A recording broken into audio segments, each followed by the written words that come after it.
l'asset management, c'est quoi? Comment on le fait? Et qui le fait? On va essayer de répondre à ces trois questions. Et donc, je vais être un petit peu lourd sur les questions de terminologie. Asset management, gestion des actifs, pourquoi l'un, pourquoi pas l'autre.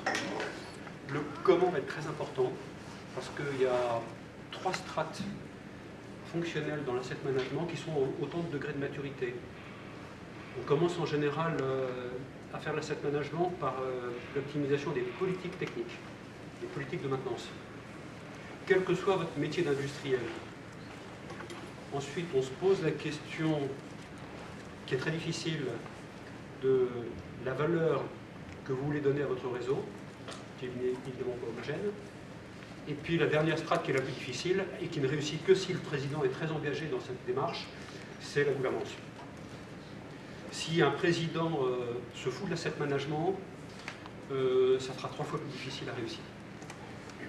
Mais dans les métiers du ferroviaire, je ferai un petit zoom sur qu'est-ce que c'est que des stratégies d'exploitation, en tout cas, à quoi ça devrait pouvoir servir. C'est pour ça que ça m'intéresse d'avoir une réaction des exploitants pur beurre. Alors j'ai dit le quoi, le comment et le qui, mais je vais dire quelques mots sur le pourquoi. Parce qu'en fait, on s'est demandé d'abord comment sortir d'une situation inextricable, dont la réponse est philosophique et opérationnelle et l'asset management. 2 éléments de contexte historique, puis 2 éléments de contexte politique. Alors, évidemment, vous comprenez que je ne fais pas de slides là-dessus. Et d'ailleurs, mes slides sont de plus en plus décalés par rapport à ce que je dis. Donc, vous en formalisez pas. Un jour, j'aurai du temps, je referai des salles, mais je suis très très mauvais en PowerPoint et ça me fait suer. Bon, on reviendra là-dessus, mais le premier sujet, c'était la dégradation extrêmement préoccupante du réseau classique. Je vous ferai un petit dessin tout à l'heure qui vous le fera comprendre. Et comment est-ce qu'on a découvert la démonstration absolument rigoureuse de ce fait complètement objectif. Donc quand on a un réseau dans un état très dégradé, comment on s'y prend et par où on commence? Deuxième élément, qui est vraiment une particularité du réseau français par rapport au réseau européen, un réseau extrêmement hétérogène, en état, en technologie et en usage. Par exemple, toutes les lignes LGV sont en bon état fonctionnel, mais le recouvrement technique et technologique de chaque ligne TGV est très faible. Le dernier TGV ressemble très peu au premier, à part les principes de signalisation et l'écartement des rails. Bon, les rails sont encore en acier, hein, les traverses sont encore en béton, mais tous les constituants sont à peu près différents. Pour illustrer autre chose sur le réseau classique, on a des centaines et des centaines de modèles d'appareils de voie. Les appareils de voie les plus courants, il y en a 70. Quand vous racontez ça à un industriel, il nous prend pour des timbrés. Du 33 kg, du 50 kg, du 60 kg, tangente 0,13, 0,11, etc., 0,85, etc. Bon, ça fait 70 appareils courants, donc un catalogue impossible. Et puis il y a les appareils baroques, les 3 voies, Donc vous avez un fatras technologique épouvantable. Et puis vous avez des lignes avec 10, 12 trains à l'heure, et puis des lignes avec un train par mois, certaines saisons. Donc un réseau extrêmement hétérogène de tout point de vue. Donc pareil, quand il n'y a pas assez de fric pour tout faire, comment on s'y prend? Alors ça, c'est les 2 éléments de contexte historique. Et puis 2 éléments de contexte politique. Le système RFF-SNCF était complètement orthogonal à l'asset management. L'asset management ne pouvait pas fonctionner dans l'ancien système. Alors, je vous l'expliquerai tout à l'heure, vous allez comprendre. Et en fait, c'est l'argument de l'asset management qui a fait péter le système, qui a fait provoquer un grand débat public, puis la réforme de 2015. Salut Benoît. Je prendrai un otage tout à l'heure, hein, sur la connaissance du patrimoine.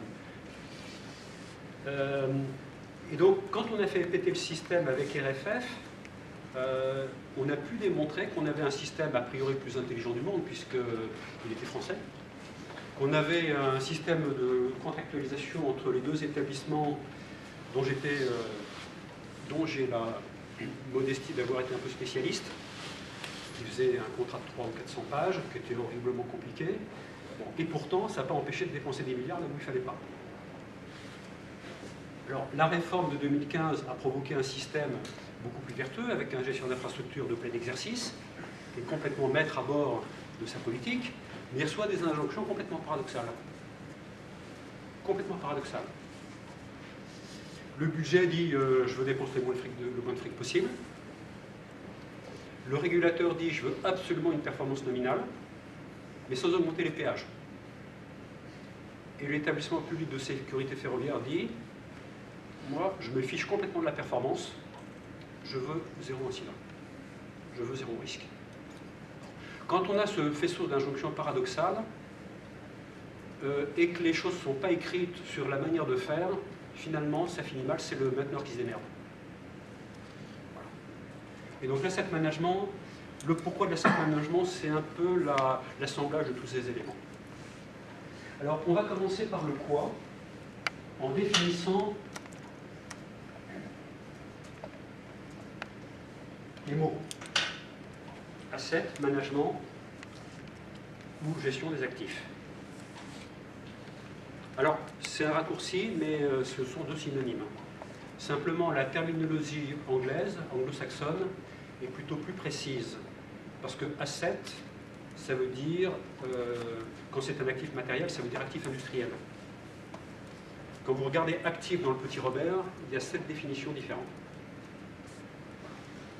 Et quand vous regardez gestion, dans un dictionnaire, gestion, c'est gérer un budget. Dans toute l'horreur du terme. Gérer un budget, c'est quand il n'est pas consommé entièrement, on fait n'importe quoi pour le consommer. Et quand on prévoit de dépasser, on coupe tout et on tient dans le budget.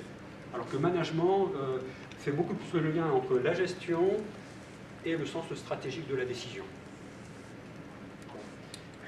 Donc, mais si on dit gestion des actifs industriels, ça veut globalement dire la même chose que asset management.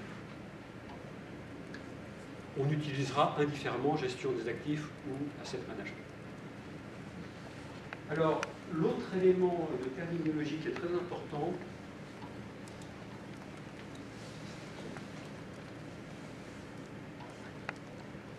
je vais pas cliquer, puis je peux me passer de...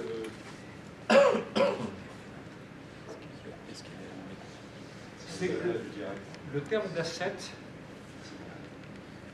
l'actif, a plusieurs granulométries. Tu peux tourner.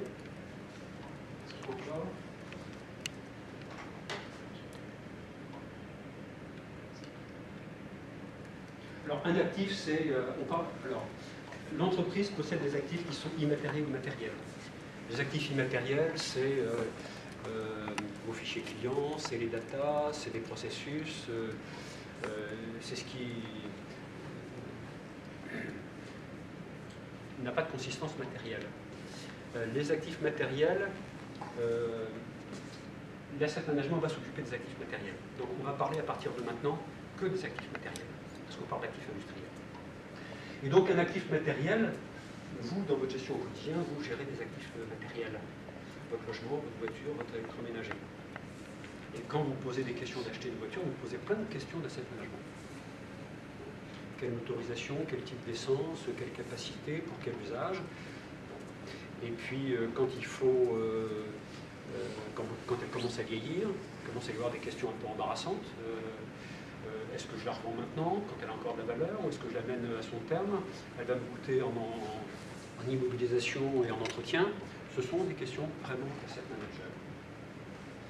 Alors, la difficulté, c'est qu'un actif a un certain nombre de définitions que je vais vous préciser. Et toute cette décomposition est importante. Un actif, un composant élémentaire est un actif. Si vous achetez par exemple une compagnie de taxi équipée de 1000 véhicules, pour que votre parc soit complètement opérationnel, vous aurez besoin de vous occuper de l'état des embrayages ou de l'état de l'usure des pneus. Donc le composant élémentaire, c'est ce qui tombe en panne et qui vous fiche le bazar.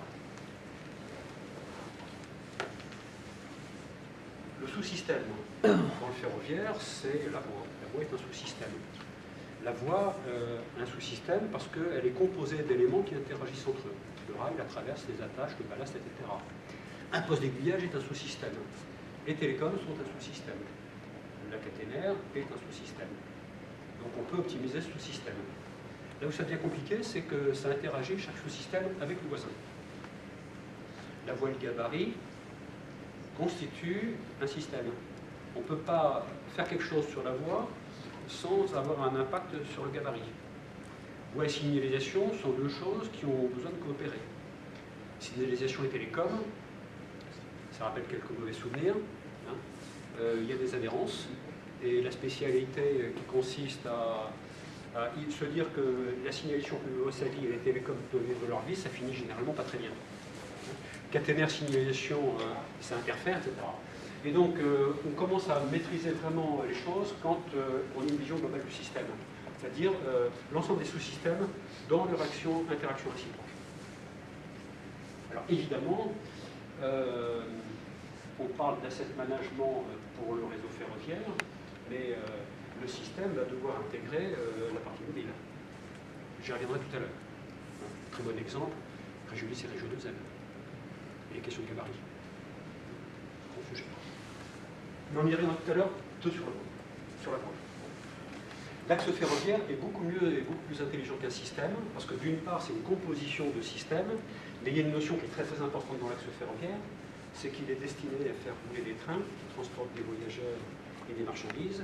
Donc derrière, il y a un business. Et donc, jusque-là, composant sous-système et système, on ne peut pas vraiment parler du business d'un embrayage d'un taxi. Ça n'a pas beaucoup de sens.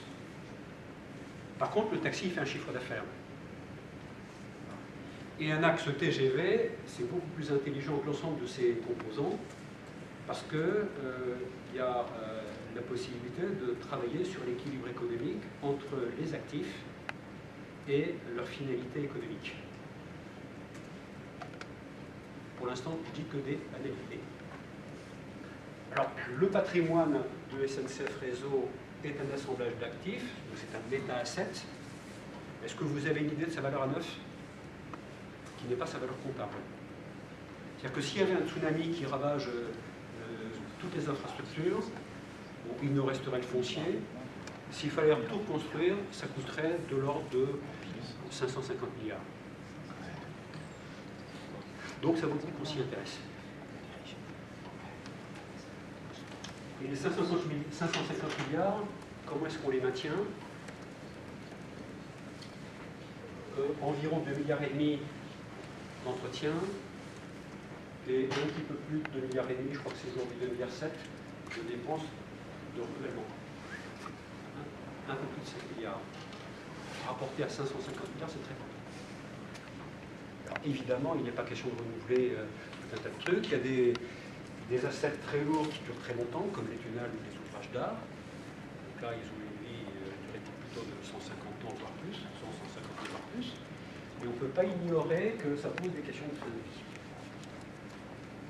Voilà, donc ça va être très important, parce que pour faire de l'optimisation des politiques, il va absolument bien falloir maîtriser ça.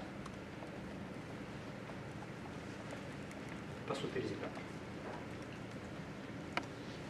Alors, là aussi, je vais dire quelques banalités, mais quand on parle à l'État, j'ai eu ce relativement triste privilège pendant quelques années, il faut dire des choses extrêmement simples,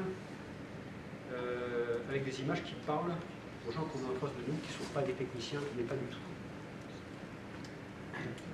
Le premier élément de caractère d'un asset, c'est qu'en général, ça consomme des ressources.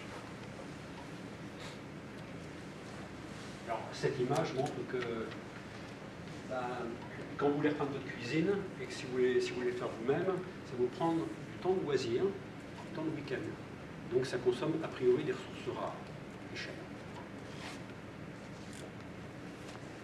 Et il n'y a pas d'asset qui soit immortel et qui ne coûte rien. Enfin, je n'en connais pas. Deuxième élément, ça marche. Un asset peut avoir des performances dégradées. Évident pour les gens de SNCF Réseau, je rappelle qu'on a 6000 km de ralentissement sur le réseau. C'est une bonne arme nucléaire parce que si vous continuez de faire fonctionner votre réseau en état nominal avec de moins en moins d'argent, ça prouve que vous consommiez trop avant. Et donc il y a une limite d'élasticité à ce raisonnement. Et la seule limite d'élasticité, c'est de dire attention, là on est près du bout, et donc on va dégrader la performance. Mais on va le faire consciemment pour maîtriser les risques. Alors c'est une période extrêmement désagréable dans la gestion des actifs. Parce que c'est pas du risque calculé, mais d'abord la baisse de performance, on se fait traiter de tous les noms d'oiseaux. Et puis c'est un choix qui est toujours très très difficile à prendre. Quand on ferme un segment de ligne, il faut vraiment être capable de le démontrer formellement et de résister à une crise médiatique. Hein, ça va jusqu'à là.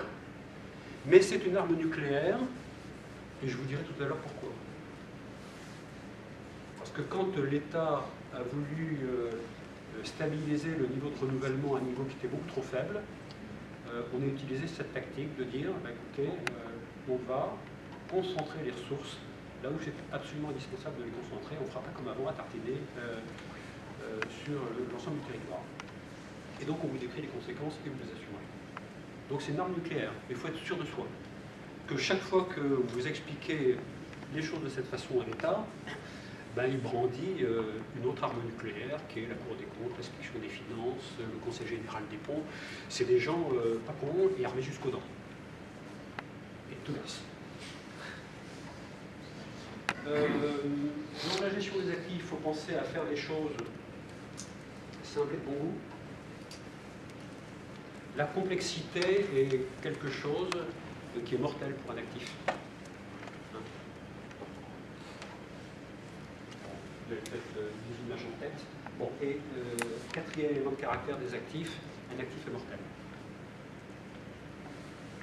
Bon, c'est une évidence aussi, mais je reviens sur une discussion qu'on avait en 2014. On commence à discuter du contrat de performance.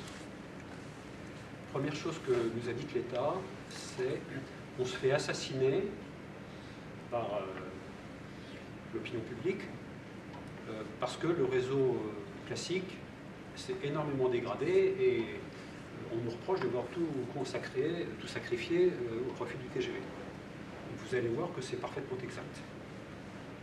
Et du coup, l'État nous avait demandé d'écrire un contrat de performance où il y avait 0 €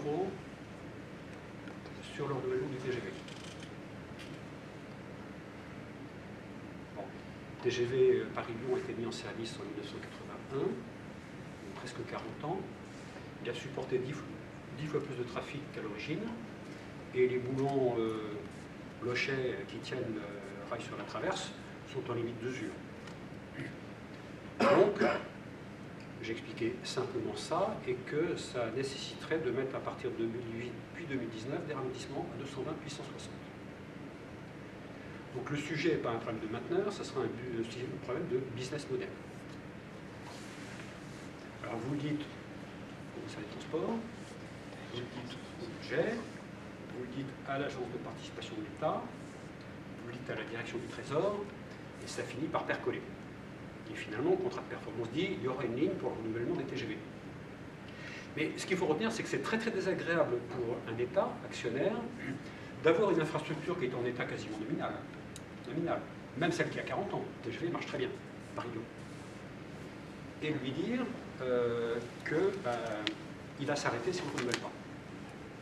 Alors le renouvellement ne va pas coûter aussi cher que la première mise de fonds, mais il va falloir réinjecter beaucoup d'argent d'investissement pour maintenir notre performance au même niveau qu'avant.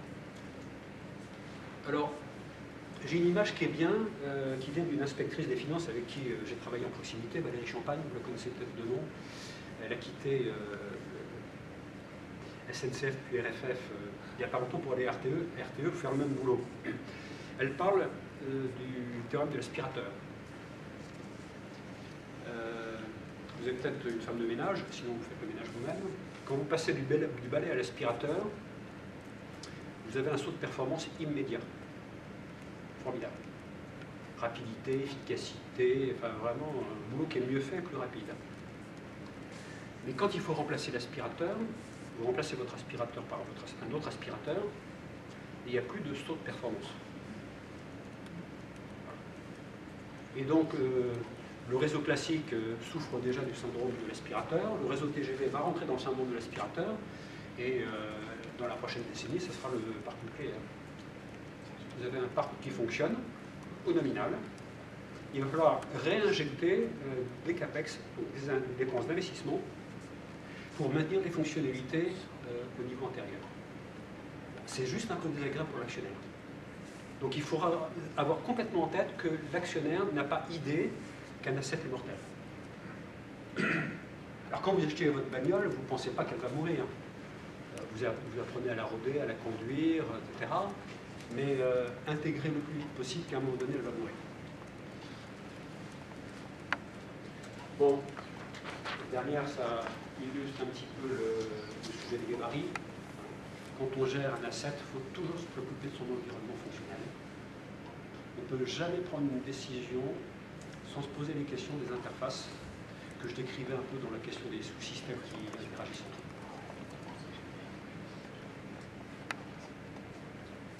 Je sais plus ce que ça veut dire. On va abréger un petit peu. Voilà. Alors, à ce niveau-là, il n'y a pas de problème de compréhension, il n'y a que des choses assez basiques. Alors, on rentre dans le deuxième chapitre. Je vais vous raconter le principe de l'asset management. Ensuite, on parlera du process d'asset management. Et après, on fera un zoom sur qu'est-ce que c'est que stratégie active, ça veut dire quoi? C'est pour ça que je suis content d'avoir Benoît Bonali en otage. Stratégie d'exploitation, à quoi ça devrait pouvoir servir. Et puis, on va ensuite ouvrir un chapitre sur l'approche par la valeur. Quand on ne peut pas tout faire, comment on s'y prend pour orienter les choix de manière la plus logique possible et défendable et opposable, qu'on puisse s'expliquer. Je finirai avec un petit zoom sur asset management et nouvelle ère. Alors, vous êtes a priori pas très concerné. Mais je trouve que dans les directions centrales, nouvelle ère est devenu un sujet d'organisation. Alors que le sens de nouvelle ère, c'est l'asset management. Donc je vous le dirai, hein, comme je dirai à tous les gens de la stratégie à qui je vais faire un module de formation à l'asset management. Et puis on parlera un tout petit peu de gouvernance et un tout petit peu de process. Je pense qu'il sera cette le cas. Alors, le principe fondamental de l'asset management, il est là. Un producteur produit, et c'est son boulot. Et la question, c'est qui lui passe la commande de production? Ben, c'est pas lui. Un patron d'usine de voiture, c'est pas lui qui décide combien il fait de voitures, avec quelles caractéristiques techniques, quelle quantité, quelles options.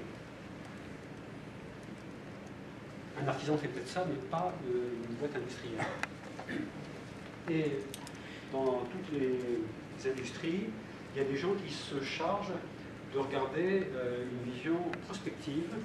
Et dans le cas de la voiture, c'est quels sont les besoins dans 10 et 20 ans de la mobilité, quelles seront les contraintes réglementaires, quelle motorisation j'ai intérêt à développer, et puis quelles options auront envie de choisir les gens. Et ça, c'est un métier qui est très difficile et très risqué. On peut se gourer. Des gens qui ont prôné des nouveaux modes de diesel, et dans un même temps une réglementation qui nous dit qu'on ne pourra plus rouler en diesel en ville dans une première étape et à l'essence dans une deuxième étape, ça va rapidement être compliqué. Donc, on peut se tromper. Mais malheureusement, l'avenir n'est jamais certain, il n'y a que le passé qui est certain. Et donc, le producteur ne fixe pas sa commande de production, mais le stratège, il va avoir du mal à passer une commande de production pour une raison très simple, c'est que c'est rapidement compliqué. Il y a 2229 postes d'aiguillage. Qu'est-ce qu'il faut faire à Vierzon ou à Nevers? Le stratège n'en sait rien. Sur ces postes en question, du point de vue maintenance, OGE, il n'en sait rien parce qu'il faut bien connaître. Lui-même qui a 2,5 millions de composants de signalisation, qu'est-ce qu'il faut faire sur telle typologie de relais? C'est un métier.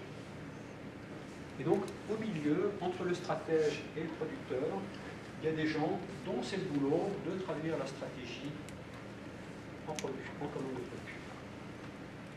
C'est pas génial comme principe, mais ça vaut le coup d'être dit une fois pour toutes. Je dis que c'est un principe, mais dans toute boîte industrielle, c'est comme ça que ça marche. Alors évidemment, ce qui est très important, c'est que les gens se parlent encore, et que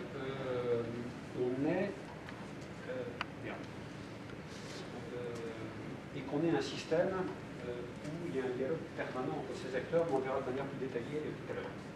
Voilà. Et ce qui est important aussi, c'est que le stratège, il travaille sur le temps long. Normal, c'est son boulot. Évidemment, la stratégie doit être calée de temps en temps, tous les 2 ou 3 ans, mais une stratégie n'est pas censée changer tous les 3 mois. Et la stratégie, elle va être crantée dans des engagements réciproques, par exemple pour réseau, avec l'État, et éventuellement avec des partenaires industriels. Ce qui est très important, c'est qu'on ait de la visibilité, que cette visibilité soit crantée. Si un actionnaire vous dit finalement on va réduire la voilure des investissements et puis l'année prochaine vous ferez 2 fois moins que ce que je vous avais dit, vous imaginez le bazar. C'est pourtant ce qui se passait avant. Et donc, il faut absolument sécuriser les données les plus structurantes qui sont des données de stratégie. C'est pour ça que je parlais du temps long. Et puis, l'asset management, c'est aucune de ces cases en particulier.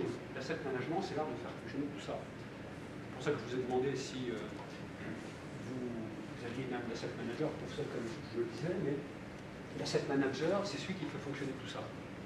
Ce type-là est indispensable à l'asset management, celui-là aussi et celui-là aussi. Mais si vous avez un système de gouvernance où ces gens ne se parlent pas, ça n'a pas beaucoup de chances de marcher. Et pourtant, c'est ce qui se passait dans le système RFF-SNCF. Puisqu'il y avait un caisson étanche, enfin une muraille de Chine ici à peu près, en plein milieu. Et donc les gens qui validaient les politiques n'avaient quasiment pas accès aux éléments de la production et aux éléments du patrimoine. De son côté, SNCF Infrastructure se gardait bien de donner les informations utiles. Donc voilà le principe de l'asset management, c'est pas sorcier. Alors maintenant, on va rentrer un petit peu dans le hard, mais vous allez trouver l'ossature de ce qui précède. Vous allez retrouver ici tout le bloc de production, vous allez trouver ici tout le bloc de stratégie, et puis vous allez trouver ici tout le bloc de gens qui font la transformation de la stratégie en commande. Alors, ce slide, il est très important.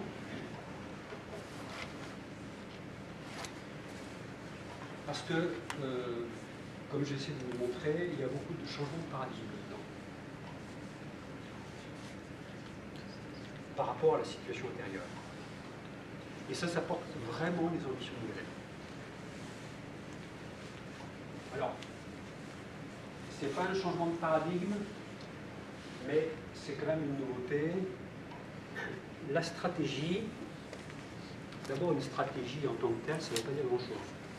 Une stratégie, ça s'évalue que par rapport à des besoins futurs des clients. Et les clients, ce qui les intéresse, c'est un besoin de transport entre un point A et un point B. Et donc une stratégie, ça se décline en stratégie par axe. Évidence. Sur le quart sud-est, vous avez du Paris-Lyon TGV, vous avez du Paris-Clermont. Ce n'est pas les mêmes demandes, ce n'est pas les mêmes clients, ce n'est pas les mêmes flux, ce n'est pas les mêmes couches sociologiques, ce n'est pas tout ce que vous voulez. Et donc les réponses techniques et théologiques ne seront pas les mêmes. Alors, ce qui est important, c'est que la stratégie, ça doit dire la performance qu'on veut de cet axe. Et une performance, c'est pas tout en nominal, on n'a pas les moyens. Et donc la performance, elle doit être décrite en termes de débit, de vitesse, de temps de parcours, d'incidentologie, etc. Mais la stratégie, ce n'est pas la liste de tous ces souhaits idéaux. Parce que si on lance une commande de production qui est basée sur tous les souhaits idéaux, ça finira mal du côté de la production puisqu'on n'a pas les moyens de faire. Et donc il faut qu'en amont, la stratégie du réseau et la stratégie d'axe fassent une différenciation des objectifs de performance. Et donc ça, c'est un tout petit peu dérangeant. Parce que jusqu'à présent, la stratégie était la liste des choses vraiment espérées profondément. On vendait ça à l'État, mais il manquait le bouclage économique et financier. Et donc, la stratégie, elle doit être explicite et univoque. Explicite, c'est-à-dire écrite, et univoque, c'est-à-dire le contraire d'équivoque, et qui ne prête pas lieu à interprétation. Parce que si elle est équivoque et que chacun ici peut l'interpréter comme ça l'arrange, on est mal barré aussi. Et donc une stratégie, ça va être explicite et univoque. Donc il y a encore un peu de travail. Même si on a énormément progressé les derniers temps. Alors vous retrouvez ici, alors deuxième changement de paradigme. Donc premier changement de paradigme, une stratégie explicite et univoque. Deuxième changement de paradigme, la parallélisation des métiers circulation et maintenance travaux sous un management unique. Ça, c'est un des points très très forts de Nouvelle Ère, auquel j'ai souscrit à l'époque à 300%, ayant été moi-même DTI à Lille il y a longtemps. Le premier poste où j'ai compris l'intégration système du fonctionnement du ferroviaire. Donc imaginez qu'on puisse laisser l'exploitation sur une planète autre où ils peuvent être coupés du reste du monde, c'est simplement ignorer complètement le système, le fonctionnement du système ferroviaire. Donc on met les choses en place. Deuxième changement de paradigme, parallélisation du management avec des interfaces à tous les niveaux de la fusée. Alors quand vous avez défini votre stratégie de réseau et votre stratégie d'axe, il va falloir rentrer dans des questions techniques pour savoir comment on s'y prend. Et donc les questions techniques, ça va tirer des choses qui sont rapidement compliquées, qui sont des catalogues de solutions pour savoir comment est-ce qu'on fait de l'exploitation qui répondent aux besoins stratégiques. Et donc il y a des questions d'exploitation et puis il y a des questions de stratégie active. Par exemple, en signalisation, il y a 490 petites lignes régionales, donc 7 à 9. Il y a 100 axes de 1 à 6, il n'y a pas 600 réponses techniques de signalisation. On a une petite dizaine de solutions. BL, BAPR, TVM, URTMS, parce qu'on est une boîte industrielle. Et donc, les stratégies d'active et les stratégies d'exploitation inventent des systèmes, évidemment en parfaite concordance, pour permettre de faire fonctionner le système selon l'objectif stratégique. Et après seulement, quand on a une palette de solutions relativement limitée, eh ben, on les décline axe par axe. Et retenez qu'on est une boîte industrielle et on ne fait pas du coût humain sur chaque solution pour essayer de répondre à un objectif d'axe. Comme ça que ça marche. C'est plutôt l'erreur qui a été faite avec le tram, heureusement à petite échelle, mais chaque tram est un truc plus humain. Et donc quand les trams vont vieillir, on va avoir une complexité où on va être incapable de gérer. Là, vous avez une génération de postes d'aiguillage, plusieurs générations de postes d'aiguillage sur des technologies. Alors, le rythme technologique s'accélère, ce qui est très compliqué et très difficile, mais on connaît les couches fonctionnelles de chaque génération et on maîtrise comment. Donc ça, c'est la transposition du carré du milieu qui précédait. Alors, à ce stade-là, ce qui va être important, c'est ce que j'ai dit tout à l'heure dans le principe. La vraie question, c'est qu'est-ce qu'on passe comme problème de production au producteur. Et donc, nouveau changement de paradigme. Ici, on fait un arrêt sur image. Et on va écrire une commande, qui n'est pas encore très détaillée, mais qui cale tous les objets, axe par axe, qu'on a envie de faire, ça, c'est une nouveauté. On va l'appeler la commande stratégique. Certains ont entendu parler de la démarche PIAX. Bon, c'est l'idée. Je ne vais pas revenir sur ce qu'a été PIAX à l'époque, mais au fond, quand on trouve une solution qui est homogène, cohérente, etc., avec ça, et bien à un moment donné, on la stabilise et on la traduit en une commande.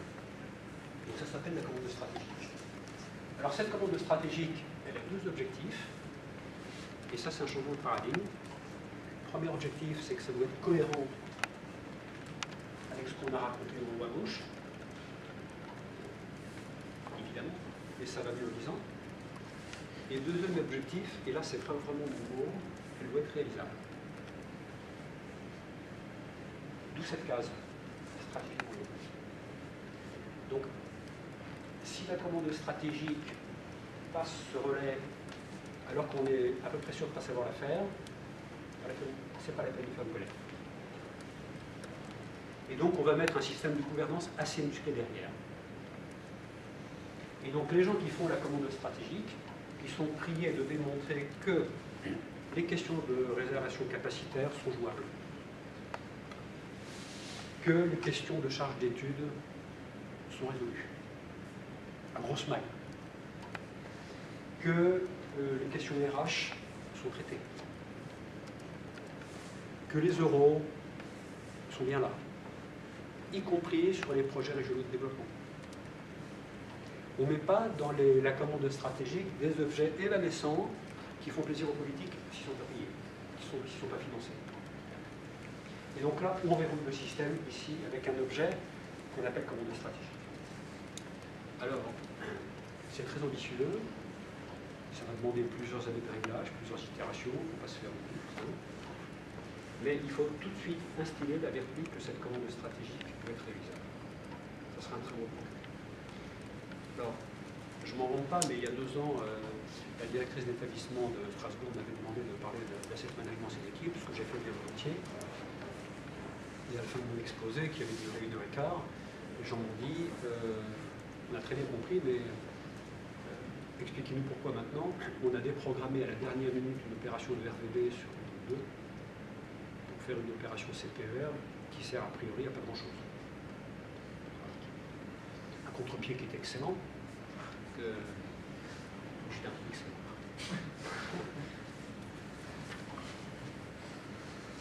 Et donc tout le système va fonctionner si il y a un bon fonctionnement en fluidité et en transparence de ça. C'est-à-dire faire une stratégie du réseau sans tenir compte de l'état du patrimoine, on risque de faire côté de la plaque. On risque de surpromettre. Si on promet que la desserte par exemple peut être augmentée sans intégrer le fait qu'il va falloir commencer à renouveler la voie puis autre chose, on va créer du faux espoir. Et puis pour faire des bonnes politiques, et là on va rentrer dans le sujet d'après, il faut une très très bonne proximité avec les gens du terrain. Et donc j'ouvre un nouveau chapitre, de comment.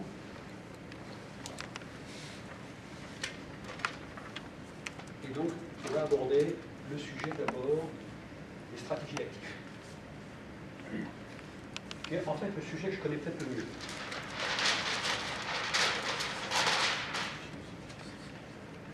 Alors, on va revenir aux composants élémentaires. Vous vous souvenez de la première slide. Un asset, c'est un composant élémentaire, un sous-système, un système. On va parler du composant élémentaire. Puis après, vous serez intelligent pour trouver les coopérations pour gérer le système qui est complexe.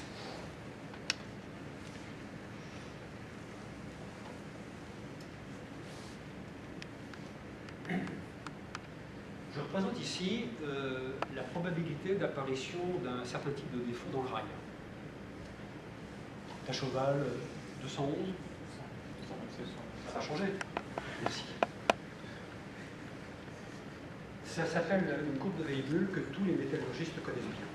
Quand je raconte ma soupe à des gens qui gèrent des réseaux en fer, en métal, en acier, ils connaissent très bien ça. On se comprend très bien. Mais ce qui est important, c'est de savoir qu'est-ce qui fait que ça vieillit.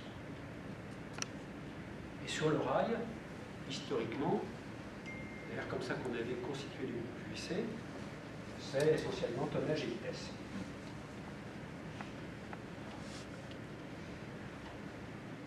Ça, c'est une façon de vieillir que je dirais par vieillesse.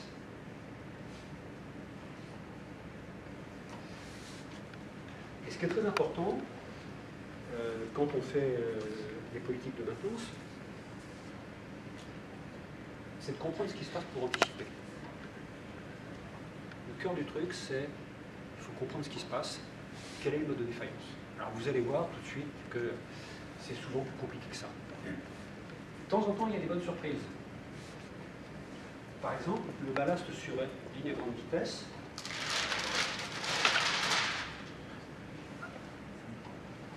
ça se passe comme ça. La nouveauté, ce qu'on a découvert avec les meilleurs ingénieurs de l'ingénierie de maintenance, c'est que ici, ce paramètre, c'est pas ce qu'on croyait. On pourrait se dire que ce qui use le ballast sur LGV, c'est le tonnage ou les vitesses. Mais ben non, c'est le bourrage. Et vous avez ici une rupture qui se passe autour de 26-28 bourrages. Ah, ça c'est très intéressant. Parce que du coup, si on vous retrouve pour avoir à chaque fois un nivellement le plus proche possible de l'idéal, vous bousillez votre capital ballast. C'est ce qui s'est passé sur le TGV Est au début, puisque le TGV Est avait des particularités. D'abord, c'est pas l'ingénierie qui avait l'ingénierie de la construction cabotier, vu que 2 sur 4, des ouvrages en terre de grande hauteur, il a beaucoup tassé et on a beaucoup bourré. Et quand on a découvert cette courbe, on s'est rendu compte que le ballast tiendrait 10-12 ans, mais pas plus. Alors, heureusement, les ouvrages ont fini de se tasser. Heureusement, on a compris qu'il y avait tout un tas de paramètres qui étaient propres à la zone climatique de l'Est. Et donc, on a corrigé toute un tas de politiques techniques. Mais quand on a compris ça, on a décrampé un petit peu les objectifs de nivellement pour économiser le capital ballast. Et donc, ce qui est très important, c'est de connaître les comportements de chaque composant. Alors, en signalisation, c'est beaucoup plus compliqué. Vous avez des courbes très baroques. Hein. Vous avez des choses qui commencent comme ça, qui ont un plancher, puis ça repart. Et donc, la question, c'est est-ce que vous renouvelez ici, là ou là? Ben, ça, du coup, il y a des critères d'optimisation qui sont assez intéressants. Bon. Et donc, pour revenir à mon rail, la question fondamentale, c'est finalement, bonne politique consiste à renouveler là, là, là ou là. Ben, la réponse, elle dépend de pas mal de paramètres. D'abord, est-ce qu'il y a des risques de sécurité croissants si on renouvelle le rail plus tard? Question. Et si on veut complètement maîtriser le risque, c'est quoi l'impact sur la performance? Et c'est quoi l'équation économique de l'opération de renouvellement d'un composant de rail par rapport à l'ensemble d'opérations de renouvellement? Et donc, à partir de ce moment-là, si vous maîtrisez bien ce modèle, vous pouvez faire des politiques techniques dont les données d'entrée sont de quelle performance et puis quelle équation économique avec ce texte. Bon. En fait, la stratégie d'actif, c'est ça. À part que les choses ne sont pas toujours aussi simples, et j'aime bien raconter cette histoire, que le rail, malheureusement, se comporte de moins en moins comme ça. Maintenant, le rail nous fait des histoires, il se comporte comme ça. Non pas parce que l'acier a changé, la structure de l'acier est exactement la même, mais qu'il y a des facteurs pathogènes extérieurs. Et donc, ce qui est très important, c'est de comprendre ces facteurs pathogènes. Maintenant, on les a compris, mais on a mis un peu de temps. Il y a des cas où on a quand même tâtonné pendant 6 mois. Ce facteur pathogène, c'est le patinage des trains au démarrage et au freinage. Bon. C'est bête parce que ça vous réduit considérablement la durée de vie. Le tonnage de la ligne E aurait dû permettre de renouveler le rail de 30 ans, on l'a renouvelé depuis 15. Alors, qu'est-ce qui se passe? Alors, les trains ont toujours patiné, mais historiquement, quand un train patinait, c'est accidentel. Feuille morte, passage de cran un peu brusque, puis après, il y a eu des systèmes qui ont empêché de patiner. Et puis maintenant que vous avez des machines à forte puissance, pour utiliser la pleine puissance, elle est obligée de patiner. Très peu, et c'est contrôlé, mais systématiquement. Et quand vous regardez le RER A ou le RER B, vous sentez que ça patine. Du coup, vous avez un phénomène métallurgique qui fait un phénomène de trempe sur la surface du rail et qui gangrène. Bon. Là où c'est fâcheux, c'est que les zones de patinage sont concentrées, donc les risques de rupture sont concentrés, et vous pouvez avoir des ruptures très proches. Donc ça, on n'aime pas du tout. On n'aime pas du tout. Je rappelle que Carbone, la lacune faisait 1,29 m. Et Hartfield, en 2000, dans la banlieue de Londres, il y a eu un bout qui s'est séparé de 60 cm, en train déraillé, il y a eu 4 morts et 77 blessés. Et donc, ce qui est très important ici, c'est comprendre le pathogène. Alors, je vais me raconter cette histoire parce qu'elle se finit bien. Je reprends ici une courbe théorique de remplacement de rail. Je vais sur le rail. On a eu, il y a quelques temps, des sueurs froides parce qu'on examinait en Bretagne l'optimum de l'échéance d'un renouvellement de voie. Donc, on pensait être ici. Et on était là. Il y avait la panique à bord.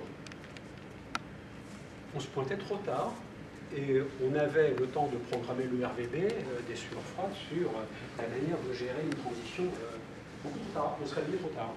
Donc, qu'est-ce qui s'est passé? Donc, à l'époque, j'avais une casquette, une RFF, une SNCF, et il y avait chez RFF un type SNCF origine, très fort dans le matériel lourd. Et il a regardé tout ce qui a circulé pendant 30 ans. Comme locomotive, comme essieu, comme bogie, plein de temps. Et on ne comprenait pas pourquoi cette anomalie ne se présentait que sur la file haute. Et finalement, on a compris. C'était en courbe, donc il y avait du dévers. Je représente les 4 fils de rail. On voit une voie 2. Il y a 30 ans, il y avait beaucoup de fret. Et 30 ans après, il y a quasiment plus de fret et beaucoup de TGV. Ce qui s'est passé, c'est que les frets roulaient à une vitesse inférieure à la vitesse pour laquelle le dévers était calculé, et donc appuyaient sur la file basse parce qu'il y avait trop de dévers. Les TGV roulent plus vite que le dévers pour lequel les vitesses pour lesquelles le dévers est calculé, donc il y a insuffisance de dévers. Et donc, force centrifuge, et donc ça appuie là-dessus sur la file haute. En conséquence, ce qui s'est passé ici dans notre histoire de rail file haute, c'est que vous aviez une mort par vieillesse, mais prématurée, c'est sur la file haute. Alors que la file basse, il y a peut-être des chances de vivre encore un peu plus longtemps. Ce que les systèmes d'enregistrement ne montraient pas. Voilà. Et donc, quand on a des choses comme ça, il faut absolument comprendre est-ce que c'est une mort par vieillesse ou est-ce que c'est une mort par maladie? Et s'il y a maladie, c'est quoi le facteur pathogène? Et donc, tant qu'il y a un truc qui s'écarte du modèle et qu'on ne comprend pas, on cherche. Si le modèle a fonctionné pendant 30 ans et que subitement il y a un truc qu'on ne comprend pas, il y a un phénomène extérieur qui a dû tenir. Il y a 2 ans, il y a eu dans le supplément Sciences et Médecine du Monde un excellent article sur les politiques de santé publique. Donc ça vous montre par catégorie de cancer ce qui s'améliore grâce à la prévention, à la détection, etc.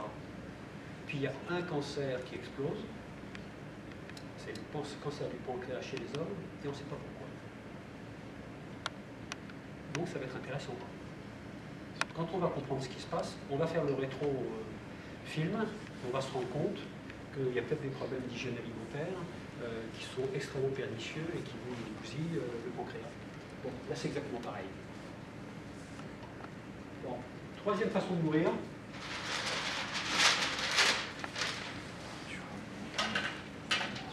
La plus embêtante, la mort par accident. Ça marche plus. C'est mon aspirateur. Alors ça, en plus, c'est arrivé l'autre jour. À 9h, il marchait, à 9h, il ne marchait plus. Il n'y a aucun signe précurseur. Donc ça, c'est vraiment embêtant. Alors, votre voiture, c'est le syndrome du tableau de bord électronique. Hein. Et donc, en termes de stratégie d'actifs, c'est terrible ces questions. Qu'on gère par redondance. Alors, mon aspirateur, je m'en fous, je le balaye. Mais si mon métier, c'est de faire du ménage chez les autres, la seule solution, c'est d'avoir plusieurs aspirateurs. Voilà. Et donc, on a les voies de défaillance de 2 millions de composants de signalisation, on connaît bien les rails, on connaît bien le blast, on connaît bien les traverses. Étonnant, mais les traverses, ça se existe très bien. Le fil de contact de la caténaire, on connaît très bien. Et finalement, quand vous faites des recettes management, la règle d'or, c'est bien parler de votre réseau et de votre patrimoine.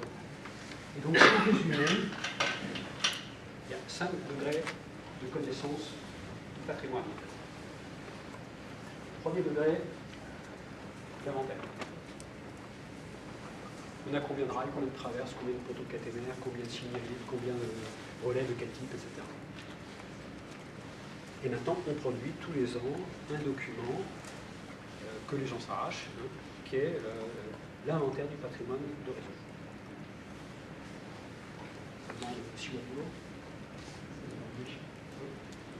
Bon, deuxième niveau, l'état du patrimoine.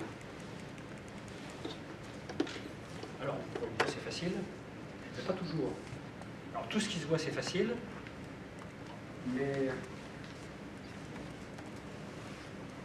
les caténaires, pour faire court, vous avez des lignes électriques, vous avez des poteaux caténaires, vous avez un fil de contact, et puis vous avez l'armement. Le fil de contact, on connaît très bien. Honnêtement, on connaît très bien les politiques ont été optimisées. Les politiques de maintenance par révision périodique permettent de bien gérer ça. Et donc, le plus compliqué reste le poteau caténaire. Je vous dirais, c'est facile, il suffit de voir. Surtout qu'il y a un point faible, qui est un point névralgique, qui est le pied de support, puisque c'est là que l'humidité s'accumule. Donc, pour connaître le poteau caténaire, il suffit de connaître l'état du pied de support. Et où ça se passe mal, c'est qu'on a foutu un badigeon il y a 30 ans qui est truffé d'amiante. Voilà. Donc, au lieu que ça coûte à peu près rien, la supervision tournée, ça coûte 70 millions d'euros, 3 ans. Alors, il se trouve que j'ai créé une sorte de cercle de gestion de l'infrastructure. Bon, tout le monde partage bien ces questions, mais il y a des métiers beaucoup plus difficiles que les nôtres. Les réseaux d'eau, ils sont opérés. Et pour connaître leur épaisseur ou leur corrosion ou leur durée de vie restante, ben souvent il faut faire des trous dans la voirie. Voilà, qu'ils ont des problèmes pas faciles. Alors, en plus, ils ne sont pas propriétaires de leur réseau, ils ne sont que concessionnaires. Et donc, ils ont des challenges absolument difficiles. Bon, vous avez compris ça, vous aurez une idée de ce que c'est que des stratégies d'actifs. Bon, après, je ne vous porte pas beaucoup de système, ça devient rapidement compliqué, mais les réflexes quand vous faites des stratégies d'actifs, c'est comprendre les comportements pour anticiper. C'est une faute de goût en asset management, parce que vous avez une infrastructure qui est en fonctionnement nominal, de ne pas annoncer qu'elle va crever dans 2, 3, 5, 10 ans. Vous devez le savoir. Alors, j'ouvre un nouveau chapitre. Il y avait 5 niveaux. Il y avait 5 niveaux. Tu évoquais 5 niveaux. Pardon. Merci, ça vous me suivez. Les paramètres de la vieillesse. Donc, quand vous avez une courbe qui fait ça, c'est comme ça. C'est quoi? C'est le tonnage, c'est la vitesse, c'est le bourrage, c'est... Le quatrième niveau, c'est en situation, c'est-à-dire c'est quoi les maladies et c'est quoi les facteurs pathogènes. Le cinquième niveau qu'on connaît souvent mieux que les autres, hein, c'est quoi les conséquences de la défaillance. Ah, on a tous observé ça dans sa vie. Hein. Mais il faut savoir que les défauts de surface du rail, qui sont les squats, les checkings et tout comme ça, vous provoquent des fissures multiples beaucoup plus graves que les fissures simples. Fissures multiples, hein, c'est le coupon détachable. Vous avez deux fissures à 1 mètre d'écart, c'est le mètre entier qui part. Donc là, c'est imparable. C'est imparable. Et puis ça peut arriver au nez du train. Voilà, donc merci de m'avoir rappelé. 5 niveaux, c'est assez basique. Le jour, je ferai un slide là-dessus, mais il y aura 2, 3, 4, 5. Je peux poser une question orientée. Oui. Ouais. Je me posais la question sur la connaissance du patrimoine, de la connaissance de l'utilisation du patrimoine, dans le lien avec la stratégie d'exploitation. Oui. Où est-ce que ça se situe, ça? Alors ça, c'est une très bonne question, et le système régresse. Ben oui, ben oui. Avant, les bulletins de traction enseignaient sur le tonnage. Donc quand on faisait la liste des tonnages, on avait le volume total d'un axe. Bon. Maintenant, les tonnages, les groupes UIC ça change et ne sont pas remis à jour comme on faisait avant. Alors, cela dit, les groupes UIC avaient aussi leurs limites, c'est-à-dire qu'ils intégraient les histoires de vieillissement qu'on connaissait, mais pas du tout les facteurs pathogènes. Hein. Je rappelle que le rail du RERE va durer 15 au lieu de 30. Et ça, les groupes UIC ne racontent pas l'histoire. Et donc, il va falloir trouver des systèmes plus fins que le groupe UIC. Mais c'est une vraie difficulté de ne pas connaître les tonnages. Et puis, je pense que le système qui a créé une faille de Chine entre RFF, l'Infra et SNCF Infra et SNCF Mobilité a été assez pernicieux. Ben, merci à vous. Merci à tous. Merci à vous. Merci à vous.